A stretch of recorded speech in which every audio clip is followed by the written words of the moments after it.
제가 몇 년 전에 저 남쪽에 있는 시골 마을에 부흥회를 갔습니다. 50년이 넘은 교회인데 갔더니 참석자들이 거의 다 머리가 허연 노인층이었습니다. 목사님은 69세로서 은퇴를 앞두지 얼마 안 된 나이 많으신 목사님인데 교회 일꾼이 없어서 70이 다 돼간 목사님이 15인승 차를 끌고 교인들을 운송하고 있었습니다. 재미있는 것은 그 교회의 가장 젊은 분이 50대 후반이었습니다. 물론 주일학교도 없죠. 학생부도 없죠. 청년부도 없죠. 여성교회, 남성교회도 없는 그런 교회였습니다. 그런데 재미있는 것은 그 어르신들이 이런 말을 했습니다. 우리 교회가 예전에는 이렇지 않았어요. 어린애들이 얼마나 많았는데요. 그냥 주일이면 온 교회당 곳곳에 아이들이 북적북적 거렸어요 라고 얘기했습니다. 그런데 왜 지금은 그렇지 않지요? 라고 물었을 때 그렇게 얘기했습니다. 크니까 다 외지로 떠나가서 그래요. 남아있는 애들이 누가 있어요? 더군다나 요새는 아이들이 결혼도 늦죠. 애도 많이 안 낳죠. 정말 큰일이에요 라고 했습니다. 그러면서 그 교회는 이제 그 노인이 늙어져서 세상을 떠나면 문 닫을 것만 기다리고 있었습니다. 여러분, 우리는 지금 다음 세대에 대해서 좀 더 시각을 바꾸어서 고민하고 생각을 해야 될 때가 되었습니다. 다음 세대가 중요하다는 것은 더 이상 다른 말로 표현할 필요가 없습니다. 우리들의 지금 내가 앉은 이 자리를 이어갈 자들이 바로 다음 세대들인 것입니다. 우리가 힘써 갖고 온 가정을 이어갈 자들, 교회를 이어갈 자들, 나라와 민족을 이끌어갈 사람들이 바로 다음 세대인 것입니다. 세월은 흐르는 물과 같고 날아가는 화살 같기 때문에 금방 지나간 세월 앞에 우리는 다음 세대가 준비되지 않으면 미래가 없다는 사실도 잊지 않아야 될 것입니다. 사사기 2장 10절에 11절을 보면은 아주 재미있는 구절이 있습니다. 그 세대의 사람도 다 조상들에게 돌아갔고 그 후에 일어난 다른 세대는 여호와를 알지 못하며 여호와께서 이스라엘을 위하여 행하신 일도 알지 못하더라.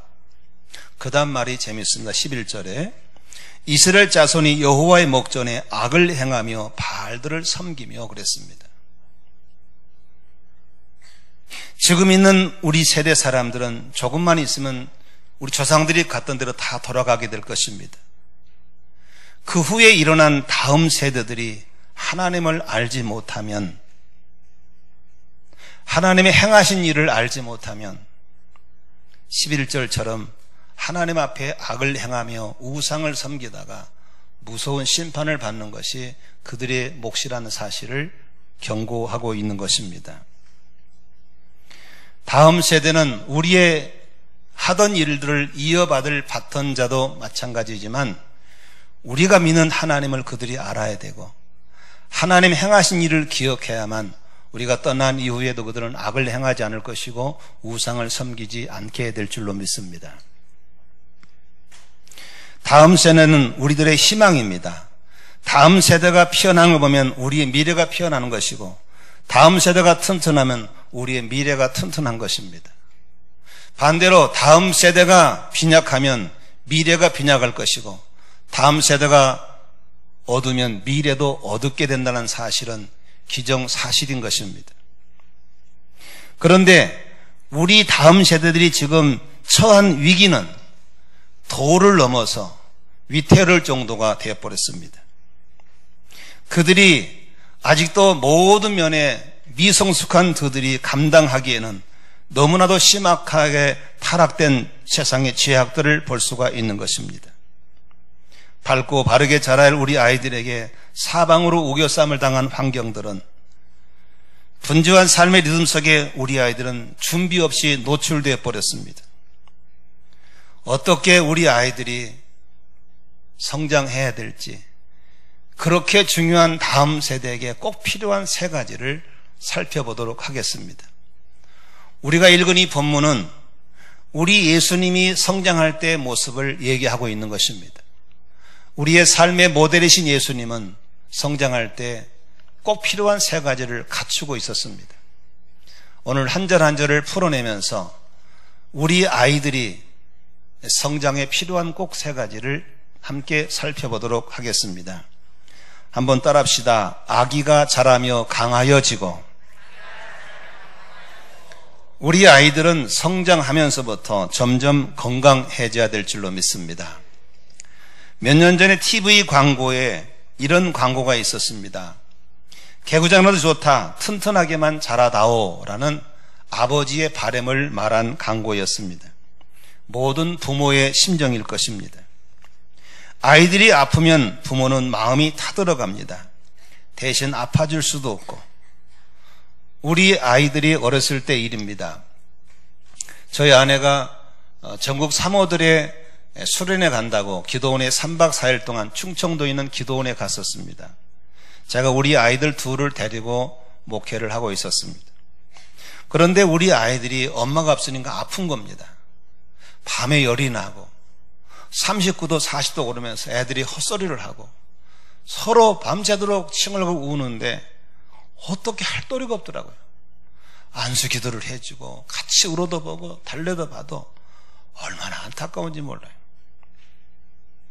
여러분 생각에는 빨리 병원 데려가면 되죠. 여러분 개척교회에서는 그렇게 말하면 상처받습니다. 병원 갈 돈이 없습니다. 그래서 결국 우리 아내에게 급히 연락해서 집회를 중단하고 올라오라 그랬어요. 그래서 아이들을 고친 적이 있습니다. 여러분 아이들이 몸이 약하면 부모들이 너무 괴롭고 아픕니다. 그런데 여러분 우리 아이들은 태어날 때부터 약하게 태어납니다. 그런데 우리 부모들은 이걸 아셔야 됩니다. 한번 따라할까요? 체질은 안 변해도 체력은 변한다. 그렇습니다. 체질은 부모로부터 물려받은 체질은 안 바뀝니다. 그러나 체력은 바뀌게 되어 있습니다. 이것은 우리 몸을 어떻게 관리에 따라서 약할 수도 있고 건강할 수도 있다고 하는 것입니다. 제가 자전거를 타고 부산을 갔다 왔다고 그러니까 다들 놀래더라고요. 어떻게 그런 일이 있을 수 있냐고. 놀래죠?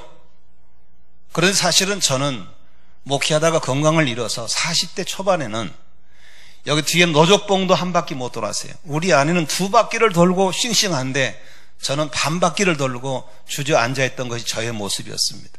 왜냐하면 건강관리를 못해서 체력을 상실했기 때문에 그렇습니다. 그러나 그 후로 꾸준히 몸을 관리했더니 자전거 타고 부산도 갔다 올 수 있을 만큼 체력이 좋아졌습니다. 여러분 우리 아이들은 아직 미성숙하기 때문에 부모로부터 아이들의 건강을 체킹하고 또 돌봐줘야만 아이들이 건강하게 자랄 줄로 믿습니다.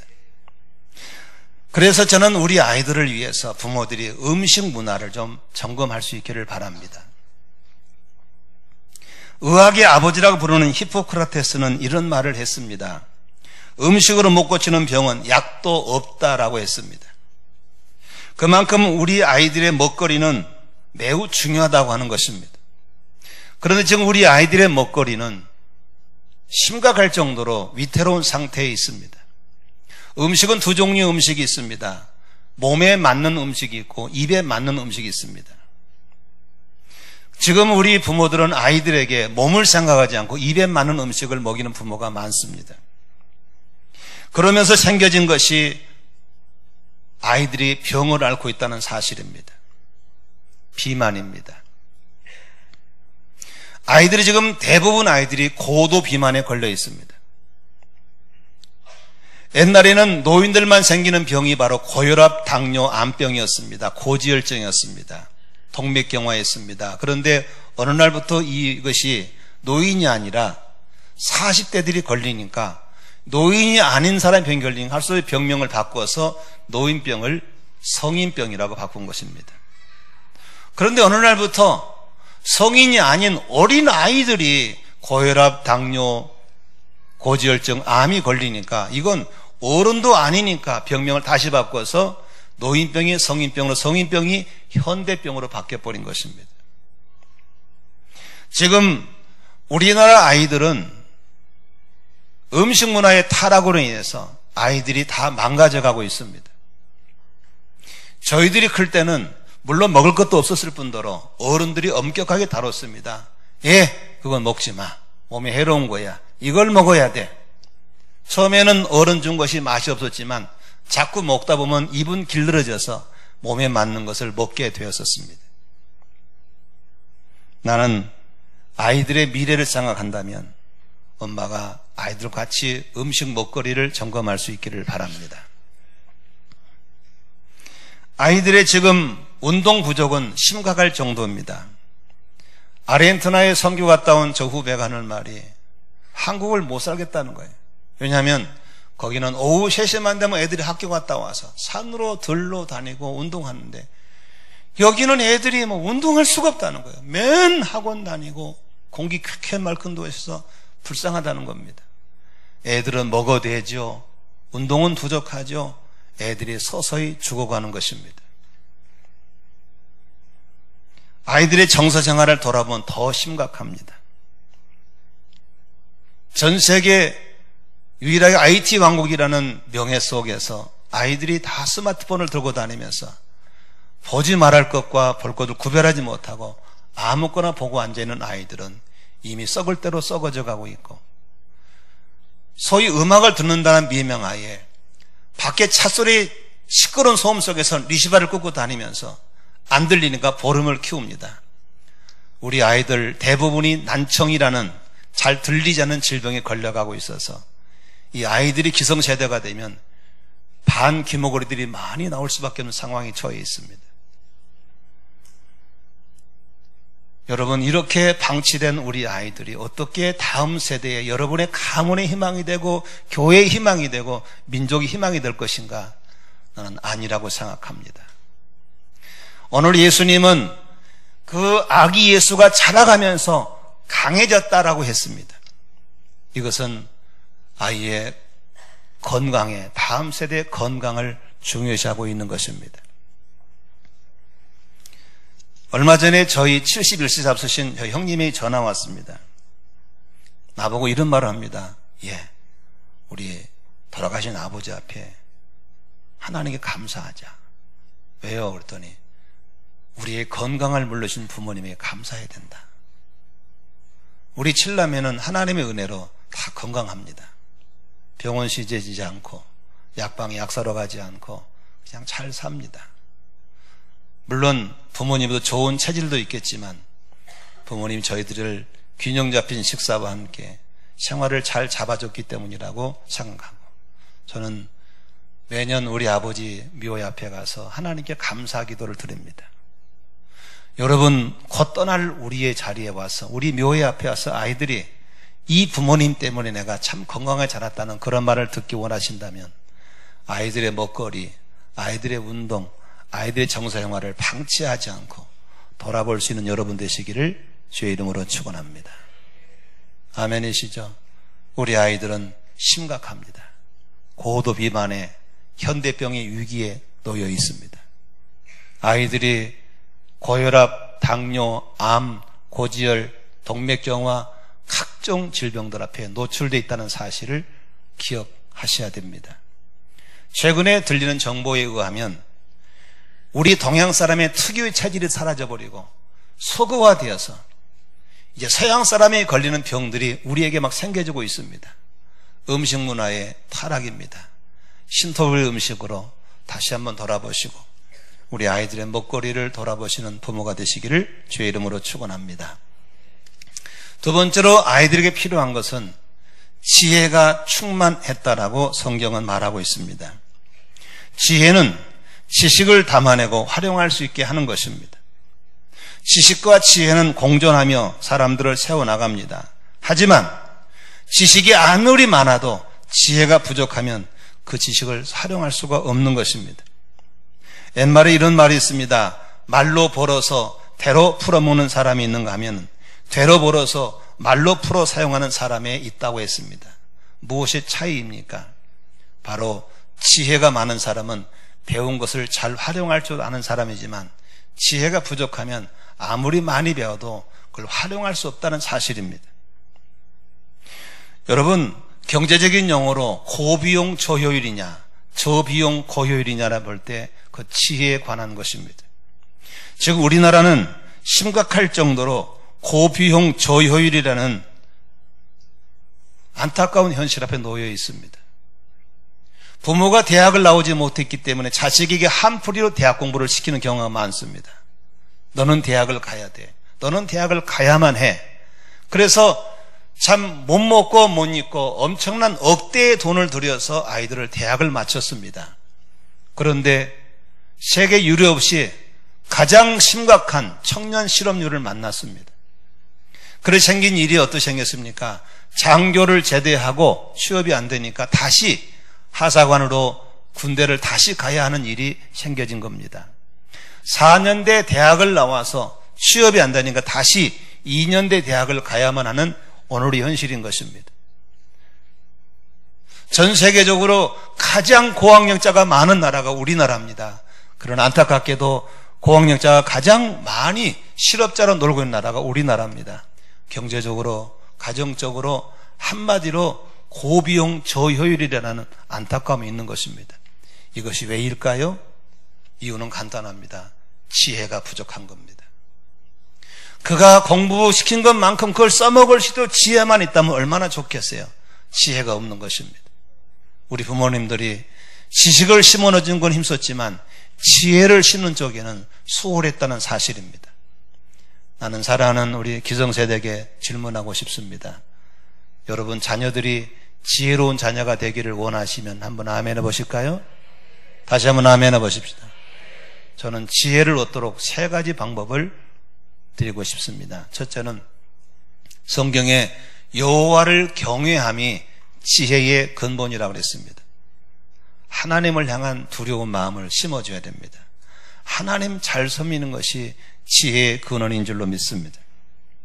어릴 적부터 하나님 무서운 줄 알고 하나님의 눈을 볼 줄 아는 사람이라면 그 아이들은 지혜를 얻게 될 줄로 믿습니다. 지나가는 교통의 카메라, 몰래카메라는 무서워하면서 하나님을 무서워하지 않은 아이라면 그 아이는 어떤 지식을 심어놔도 그 아이는 써먹지 못한 지식이 될 것입니다. 여러분 잘 아시는 대로 서울의 광림교회, 그 큰 교회 김선도 원로 목사님이 일화입니다.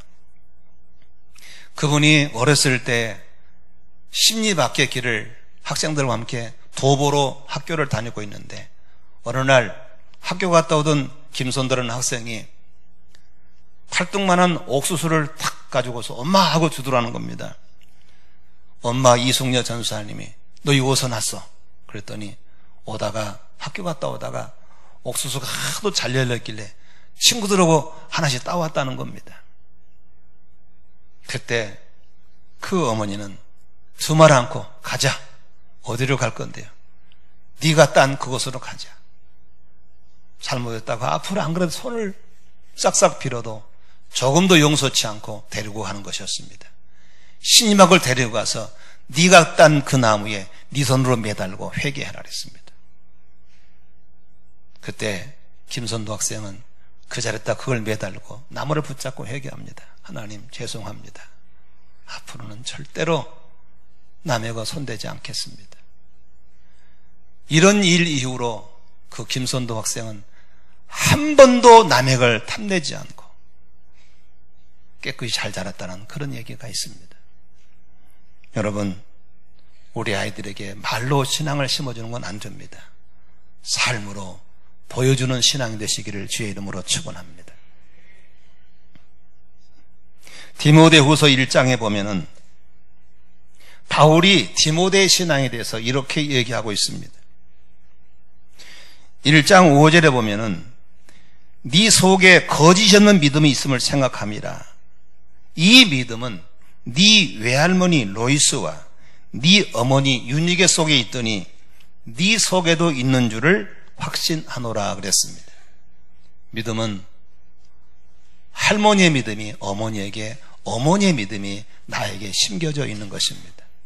그러므로 나는 믿음 생활 소홀히 하면서 자식에게 믿음 조하기를 기다리는 어불성설이라는 사실을 잊지 않기를 바랍니다. 우리 어른들이 하나님을 경외하면서 하나님을 잘 섬기는 걸 보여주면서 아이들이 하나님 잘 섬기는 지혜가 있기를 주의 이름으로 축원드립니다. 두 번째로 여러분 자식들이 지혜가 있기를 원한다면 자식들을 지금처럼 품에 품고 있으면 안 됩니다. 왜냐하면 지식은 책을 통해서 선생님이나 교수를 통해서 습득할 수 있지만 지혜는 몸을 통해서 배우는 것입니다. 여러분 수영해 보신 적 있나요? 자전거를 타보신 적 있나요? 백날 첫날 이론으로 아무리 설명해도 물속에 던져놓으면 수영할 줄 모릅니다. 자전거로 타면 탈 수 없습니다. 그러나 수영이건 자전거건 다 몸으로 배우는 것입니다.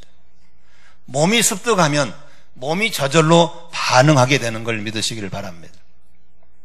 저희 아버님은 일본서 살다 나왔습니다. 일본서 자전거를 많이 타셨답니다. 근데 해방되면서 한국에 나오셔가지고 농사짓느라고 자전거 탈 기회가 없었습니다. 그러다가 제가 26일 자전거를 통하게 되면 자전거를 샀을 때 우리 아버지가 제 자전거를 타볼 때 25년 만에 타본다고 그러시더라고요. 근데 재미있는 것은 25년 만에 처음 자전거를 타보는데 탈까요 못 탈까요? 탑니다. 왠지 아세요? 몸은 그걸 기억하고 있는 것입니다. 여러분 우리 아이들이 내가 살아갈 험한 세상을 부딪혀보고 살아갈 수 있도록 몸이 반응하도록 훈련을 시키려면 품에 안고 있는 자식이 아니라 풀어내야 될 줄로 믿습니다. 너무 안타까운 것은 우리 아이는 고생하면 안 돼. 우리 아이는 비 맞으면 안 돼. 우리 아이는 바람 맞으면 안 돼. 그것이 자식을 위한 길이 아닌 것입니다. 너도 비 좀 맞아봐라. 너도 넘어져봐라. 너도 깨져봐라. 왜? 세상은 앞으로 그런 곳이니까. 일찍부터 그렇게 풀어놓으면 그 아이들이 세상을 살아간 것을 머리를 익힌 것이 아니라 몸으로 익혀나갈 줄로 믿습니다. 자식을 사랑하는 방법이 다 다르다고 생각합니다. 저는 우리 아이들이 학교 다닐 때 통학길을 태워주지 않는 부모로 유명합니다. 저는 태워주지 않았습니다. 우리 아내는 안달복걸이죠. 무슨 저런 아버지가 있냐는 둥, 친아버지가 아니 같다는 둥 별말을 다 하지만 저는 태워주지 않았습니다. 이유는 하나였습니다. 어차피 이 길은 네가 가야 돼. 지금부터 네 길을 가봐.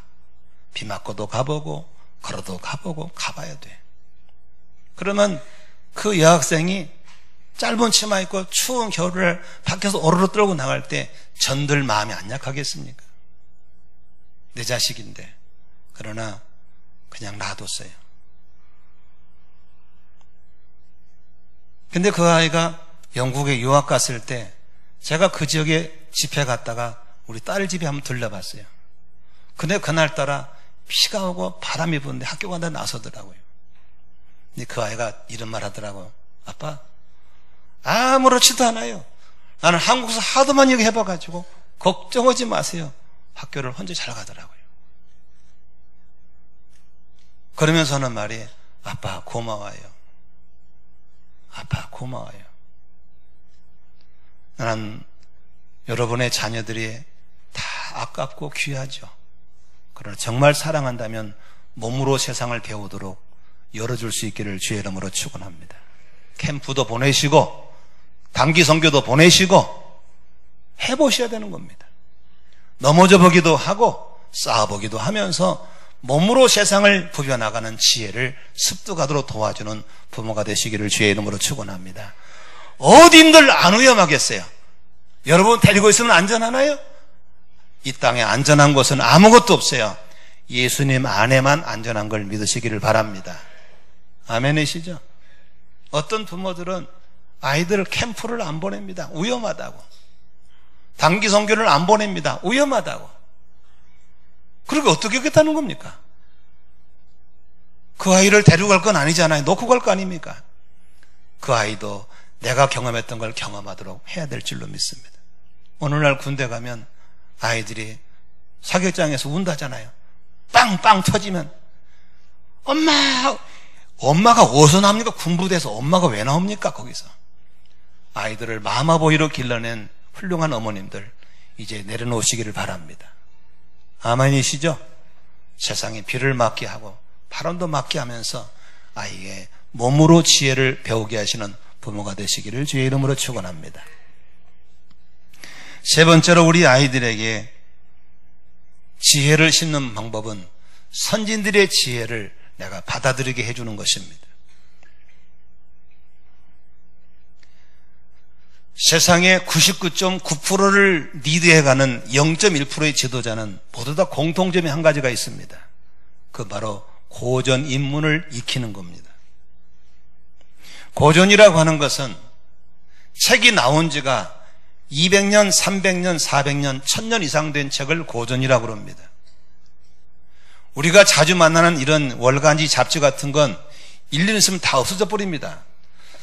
그런데 왜 그 책이 200년, 300년, 1000년, 2000년 없어지지 않고 우리에게 전해오고 있을까요? 그만큼 우리의 삶 속에 막강한 영향력 있는 지혜를 주기 때문에 그 책이 없어지지 않는 것입니다. 그래서 99.9%를 리더하는 0.1 공통점은 다 고전 인문을 익히는 사람이었습니다. 대표님께서 우리나라의 정주영이라는 현대그룹의 회장과 삼성을 만든 이병철이라는 분은 두 사람 다 한국 경제를 익히는 대부였습니다. 그런데 재미있는 것은 출신이 너무 반대였습니다. 이병철 씨는 아주 잘 사는 집안의 아들이었고 정주영 씨는 많이 배우지 못한 서민층의 사람이었습니다. 그런데 공통점은 둘 다 경제를 일으킨 사람이었습니다. 또 하나의 공통점이 있다면 바로 둘 다 고전 인문을 놓지 않고 사는 사람이었습니다. 왜냐하면 끊임없이 과거의 선진들의 지혜를 계속 공급받는 것입니다. 우리 아이들이 독서가 필요하겠죠? 독서 중에서도 고전 인문을 많이 익힌다면 아이들이 선진들의 지혜를 공급받게 될 줄로 믿습니다. 특히 우리 예수 믿는 사람들의 고전 중에 고전은 뭐가 있겠습니까? 바로 하나님의 말씀인 성경인 줄로 믿습니다. 아이들에게 성경을 많이 읽히는 겁니다. 가장 재미있는 것은 그 아이의 나이 숫자만큼은 읽히라는 겁니다. 여러분 아이들이 성경을 많이 읽는다면 그 속에서 위대한 신앙의 사람들을 만날 것이고 하나님을 만나게 될 것이고 거기에 수많은 경험들, 지혜들을 내 것으로 받을 때 우리 아이는 강한 용사로 일어나게 될 줄로 믿습니다. 디모데후서 3장 15절에 바울은 디모데에게 이렇게 말합니다.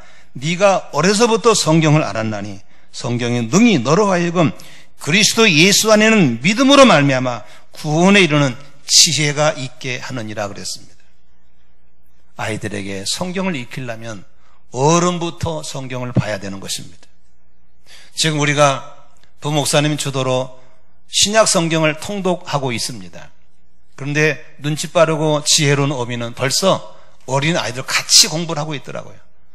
벌써 싹이 파란 부모들입니다. 그러나 싹이 노랗신 분은 애들도 안 시키고 본인도 안 해버립니다. 희망 없죠? 나는 죽으면 늦지 않습니다. 아이들과 함께 성경을 읽어내는 부모가 되시기를 바랍니다. 성경 속에서 아브라함을 만나십시오. 성경 속에 삭개오를 만나십시오. 성경 속에서 요셉을 만나시고 모세를 만나십시오. 그를 통해서 삶의 지혜를 배워나가는 성도라면 그 사람의 미래는 놀라운 역사가 있을 줄로 믿습니다. 한마디로 그런 사람들은 되로 벌어서 말로 풀어내는 지혜로운 사람이 될 줄로 믿으시기를 바랍니다. 믿으시면 아멘 하십시다. 성경을 읽어야 됩니다. 세 번째로 우리 다음 세대 꼭 필요한 것이 무엇입니까? 오늘 성경 본문을 보면 이런 말씀이 있습니다. 따라합시다. 하나님의 은혜가 그 위에 있더라. 하나님의 은혜가 그 위에 있으면 그 밑에는 누가 있는가? 은혜 아래 예수님이 계셨던 것입니다. 그런데 여러분 알다시피 사람은 태어나면서부터 은혜 아래 있는 게 아닙니다. 죄 아래에 있는 것입니다. 누구를 불문고 태어나 다 죄인인 것입니다. 죄 아래 있을 뿐더러 저주 아래 있고 심판 아래 있는 것입니다. 여러분의 사랑하는 아이들도 마찬가지입니다. 구원은 개인적이기 때문에 부모가 은혜 아래 있다고 애도 은혜 아래 있는 게 아닌 것입니다. 부모가 은혜 아래 왔다면 아이들도 은혜 아래 십자가 안에 들어올 수 있도록 아이들에게 복음을 주고 구원의 신앙을 심어야 될 줄로 믿으시기를 바랍니다. 안타까운 것은 등잔 밑이 어둡다는 말이 있듯이 교회에서 태어나서 교회에서 자란 아이들을 흔히들 모태신앙이라고 부릅니다. 저는 이 말을 별로 좋아하지 않습니다. 모태가 아니라 못해신앙이 돼버립니다. 신앙의 장애인을 만들어 놓고 있으면 안 됩니다.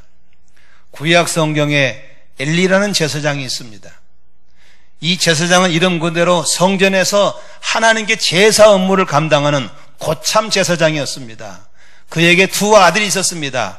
아들 이름이 홈니고 둘째는 비누하였습니다. 그런데 안타깝게도 홈니와 비누하스는 아버지로부터 신앙교육을 잘못 받았습니다. 은혜 아래 있는 게 아니라 개망랑이었습니다.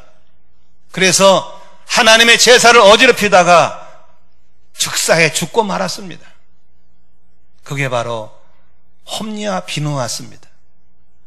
아버지는 건강한 일을 잘못해가지고 비만에 비만하다가 의자에 앉아있다 넘어져가지고 목이 부러 죽었습니다. 그게 바로 엘리 제사장과 그 집의 두 아들인 것입니다. 여러분, 교회에 있다고 은혜 아래 있는 게 아닙니다. 우리 아이들이 교회에 다니지만 마음속으로 벼르고 있습니다. 내가 커서 결혼만 하면 이 교회 떠나버릴 거야.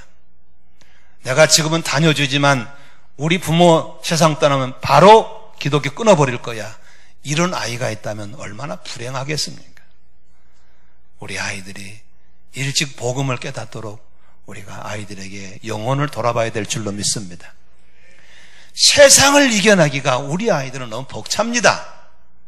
이 세상을 이겨낼 수 있도록 우리 아이에게 성령의 충만한 불세례를 받게 해야 될 줄로 믿습니다. 그러면 아이들이 어렸을 때부터 은혜 아래에 있고 성령의 불 아래에 있기 때문에 세상을 넉넉하게 이겨낼 줄로 믿습니다. 디모세는 어려서부터 성경을 배웠다고 그랬습니다. 부산 수영록교회를 개척하시고 성공적으로 목회하시고 은퇴하신 정필돈 목사님의 간증입니다. 초등학교 5학년 때 한강에서 하는 부흥에 참석했다가 성령의 불을 받고 5학년 이후부터 단 한 번도 자기 입으로 욕을 해보지 않았다고 합니다. 세상의 유행가를 불러보지 않았다고 합니다. 곱게 컸지요. 바르게 컸지요. 그리고 유명한 대학을 나오고 공군 장교로 있다가 군목을 하다가 부산에 개척을 해서 세계적인 교회를 세우시고 지금은 후임자를 잘 세운 후에 건강한 모습으로 남은 여생 전 세계 다니며 선교하고 있는 아름다운 신앙의 어르신이 된 것은 일찍 은혜를 받았기 때문인 줄로 믿습니다. 부산에 세미나 갔더니 모 목사님이 이런 말씀을 하십니다. 자기의 어머니 아버지가 교회 중직자였는데 어렸을 때부터 성령의 불받으라고 그 어린 꼬마를 데리고 어른 부흥회를 참석을 하는 거예요. 그러면 이제 생각이 어른 부흥회면 못 알아듣잖아요. 재미가 없잖아요. 맨날 잔대요. 자도 데리고 다니는 거 자도. 그런데 어느 날 하나님의 그 아이를 어른들이나 받을 줄 알았던 성령의 불을 아이에게 준 것인 거예요. 아멘이시죠? 그날부터 그 사람은 한 번도 곁길려고 하지 않고 복음을 위한 헌신자가 된 걸 믿으시길 바랍니다. 따라합시다. 아이들을 불을 받게 하려면 불 가까이 데리고 가야 된다. 믿으시면 아멘 하십시다. 여름이면 물가로 데려가지 말고 아이들을 불가로 데려가야 될 줄로 믿습니다. 그래서 우리 여러분 아이들이 일찍 구원을 받고 일찍 성령을 받는다면 얼마나 좋겠어요. 아이들이 죄 아래 있지 않고 심판 아래 저주 아래 있지 않고 하나님의 은혜 아래 구원 아래 성령 안에 있다면 얼마나 좋겠냐고 말입니다. 나는 우리 여러분의 다음 세대가 그렇게 되기를 주의 이름으로 축원드립니다. 저는 우리 아이들이 둘인데 나름대로 자녀들과 이런저런 좋은 추억들이 많지만 저는 아이비로서 가장 행복한 순간이 언제인 줄 아시겠어요? 어렸을 때부터 우리 아이들 데리고 넷이서 손잡고 같이 기도할 때 엄마 아빠도 방언으로 기도하고 우리 아들도 딸도 방언으로 기도하고 같이 찬양할 때가 얼마나 좋은지 모르겠어요. 남처럼 돈을 많이 벌지는 못해서 윤택하게 해주지는 못했지만 목사 사모 만나서 아이들이 복음을 깨닫고 구원받은 것도 감사하고 성령 받은 게 얼마나 감사한지 몰라요. 아멘입니까? 여러분, 우리 아이들이, 여러분의 자녀들이 일찍 구원의 확신을 갖게 되시기를 바라고, 성령의 충만한 불세례 받기를 바라고, 성령과 친밀해서 그리스도의 사람으로 자랄 수 있기를 주의 이름으로 축원합니다. 교사 여러분, 다른 얘기 말고 내가 품은 애들만큼은 반드시 마귀 자식 되지 않게 하겠다는 결심을 가지고 아이를 끌어안고 기도할 수 있기를 바라고, 부교육자 여러분, 여러분들이 품은 아이들이 다음 세대가 그렇게 미래의 하나님의 사람을 클 수 있도록 목숨 걸고 기도할 수 있기를 주의 이름으로 부탁을 드립니다.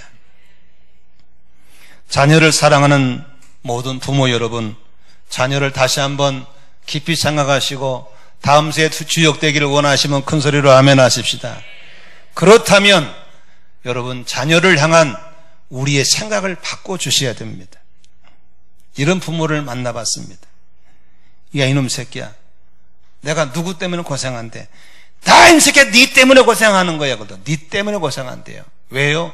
돈 많이 벌어가지고 메이크업 입히고, 돈 많이 벌어서 학원 보내주고, 돈 많이 벌어서 대학교 넣어주려고 고생한다는 것입니다.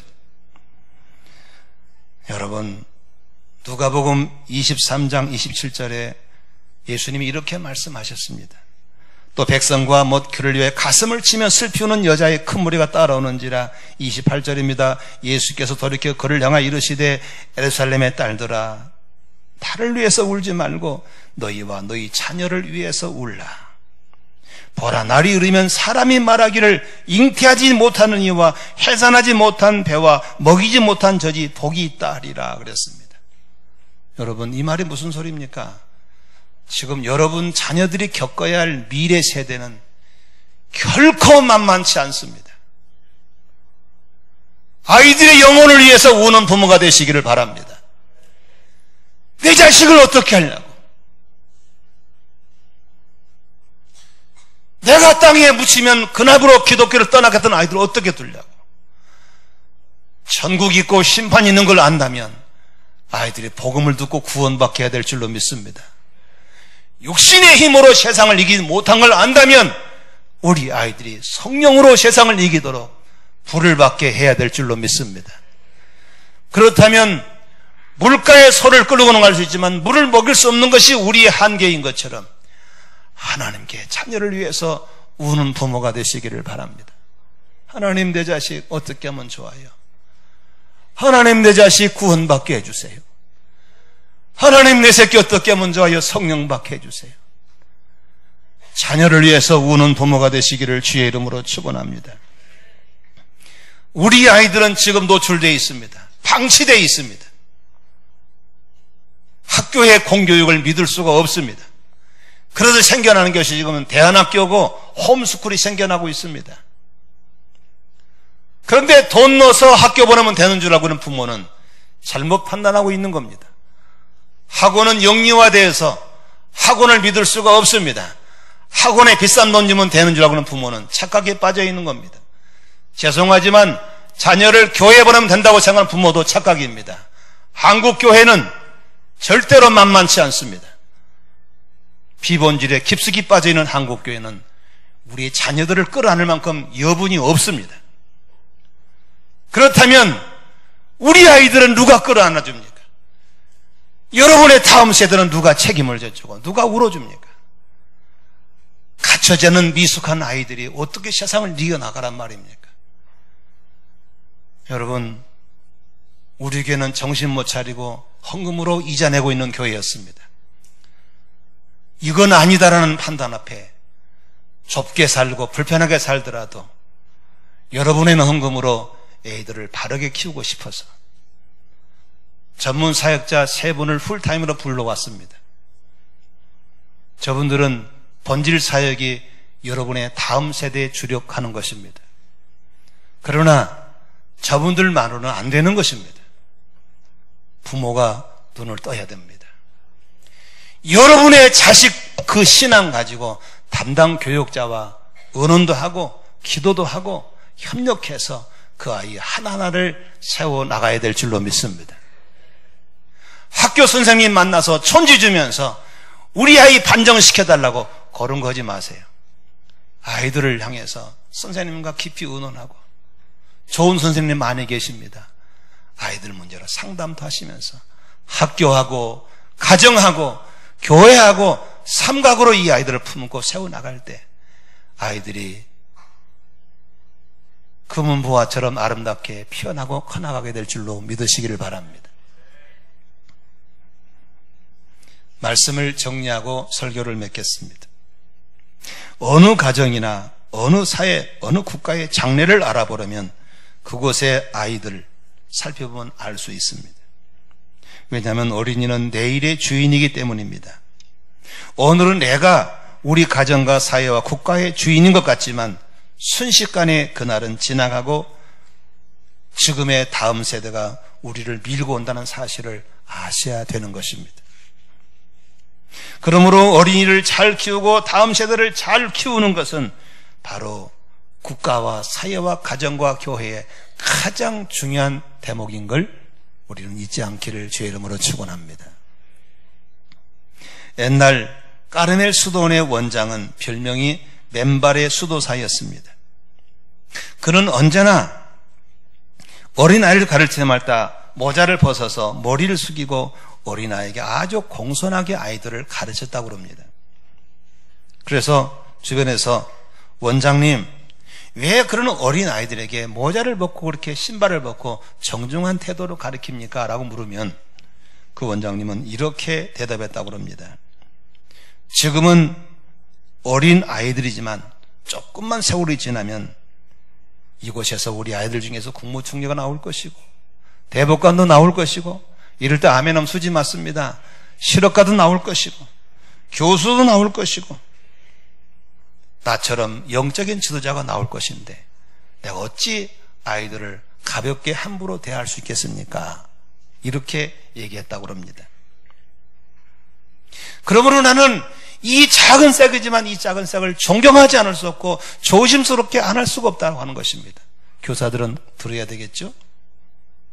그런데 아니나 다를까 까르멜 수도원의 원장의 맨발 수도에 가르친 제자 중에서 세계적인 영적인 기운을 바꿔버린 바로 종교개혁자 마틴 루터라는 사람이 바로 까르멜 수도원의 원장의 제자였다고 합니다. 여러분, 나이가 허연 사람들은 이미 평가를 받은 사람들이에요. 이제 남은 여분이 별로 없어요. 그러나 우리 파란 새싹은 도대체 어떻게 될지를 전혀 알 수 없는 거예요. 어마어마한 미래가 그들 속에 담겨 있기 때문에 아이들을 존경하는 마음으로 대해야 될 줄로 믿습니다. 아이들은 사랑받고 싶을 때 안아주셔야 되고, 엄마 나는 돈이 필요하지 않아. 엄마가 필요해. 이놈 새끼야, 내가 이 고생한 다 네 때문이야 이놈아. 아닙니다. 아이가 원하는 것이 무엇인가를 알아야 됩니다. 아이의 건강을 점검해 주십시오. 아이에게 지혜를 심어준 부모가 되십시오. 아이가 저주 아래, 죄 아래 있지 않도록 하나님의 은혜 아래 있도록 해주시기를 바랍니다. 여러분의 다음 세대가 밝게 크다면 미래가 밝은 여러분이 될 것입니다. 아이가 어둡다면 여러분의 미래는 절대로 밝아지지 않을 것입니다. 지금 우리나라는 심각한 고통과 번민 속에 있습니다. 지금 47세 되신 분들이 870만쯤 인구가 됩니다. 지금 태어나는 아이들은 400만 약간 넘습니다. 다시 말하면 45년이 지나면 우리나라 인구가 완전히 반으로 싹 줄어버립니다. 아파트 넓은 거 사면 안 될 겁니다. 골치 아플 겁니다. 집 넓은 거 사면 골치 아픕니다. 예배당 크게 지은 교회들 골 때릴 겁니다. 사람이 없습니다. 국가를 운영할 수가 없습니다. 우리 아이들이 다음 세대의 보물인 걸 믿으시길 바랍니다. 보물을 보물처럼 여기는 사람만이 보물을 갖게 될 것입니다. 아멘이시죠? 우리 아이들을 다시 한번 만져주며 축복해 주세요. 너는 우리나라의 복동이란다. 시작. 너는 우리 집의 복덩이란다. 아이들 건강 신경 써주세요. 아이들 지혜를 심어주세요. 아이들의 영적인 신앙을 돌아봐 주시기를 주의 이름으로 축원합니다. 할렐루야. 기도하겠습니다. 하나님,